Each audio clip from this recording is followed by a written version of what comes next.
আসসালামু আলাইকুম, hello everyone, welcome to my another video. বাসায় আজকে গাজরের হালুয়া রান্না করেছিলাম, তাই ভাবলাম আপনাদের সাথে শেয়ার করি। আমি এখানে গাজরের হালুয়া রান্না করার জন্য প্রথমে গাজরগুলো সুন্দর করে কুচি কুচি করে কেটে নিয়েছি, চিনি নিয়েছি, গুঁড়ো দুধ নিয়েছি, তরল দুধ নিয়েছি, 1 কাপ ঘি, বাদাম কুচি, কিশমিশ, এলাচ, দারচিনি, লবঙ্গ নিয়েছি। তাহলে চলুন এখন আপনাদের সাথে শেয়ার করি আমি কিভাবে রান্না করলাম। প্রথমে আমি কড়াইটা ভালো করে বসিয়ে দিয়েছি। কড়াইটা গরম হলে এর মধ্যে আমি ঘি দিয়ে দিলাম। ঘিটা একটু গরম হওয়ার পর আমি এখানে এলাচ, দারচিনি আর তেজপাতা দিয়ে ভালো করে নেড়ে চেড়ে কুচানো গাজরগুলো দিয়ে দিচ্ছি। আমি ভালো করে নেড়ে চেড়ে গাজরটা ভেজে নেব।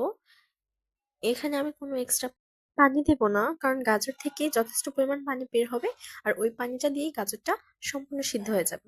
আমি ঘিয়ের সাথে ভালো করে নেড়ে চেড়ে গাজরগুলো ভেজে নিচ্ছি। এ পর্যায়ে গাজরটা ভাজা হয়ে গেলে আমি এখানে চিনি, তরল দুধ অ্যাড করে নিচ্ছি এবং ভালো করে মিশিয়ে আরেকটু ভাজাভাজি করার পর এখানে আমি কিশমিশ এবং কুচে রাখা বাদাম কুচিগুলো দিয়ে দিলাম।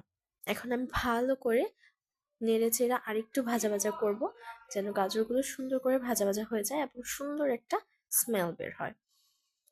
ঘিটা দেওয়াতে এটা খুব সুন্দর একটা স্মেল বের হয়েছে। আর দেখুন গাজরটা আমার সুন্দর পানি ছেড়ে দিয়েছে এবং পানি শুকিয়ে গিয়েছে, কি সুন্দর ভাজা ভাজা হয়ে যাচ্ছে। আমি আরেকটু ভাজা ভাজা করার পর এই পর্যায়ে গুঁড়ো দুধটা দিয়ে দিলাম। গুঁড়ো দুধটা দিয়ে আমি ভালো করে নেড়ে চেড়ে নিয়ে নিলাম। দেখুন ভাজা ভাজা হয়ে গেলে আমি এই পর্যায়ে নামিয়ে নিলাম এবং গরম গরম পরিবেশন করলাম গাজরের হালুয়া। ডেকোরেশনের জন্য আমি উপরে একটু গুঁড়ো দুধ দিয়েছি, এর জন্য আরেকটু সুন্দর দেখা যাচ্ছে এবং খেতেও খুবই টেস্টি হয়েছে। তৈরি আমার গরম গরম সহজেই গাজরের হালুয়া। তাহলে আজ এখানেই, ওকে, চাচা, বাবা, আল্লাহ হাফেজ।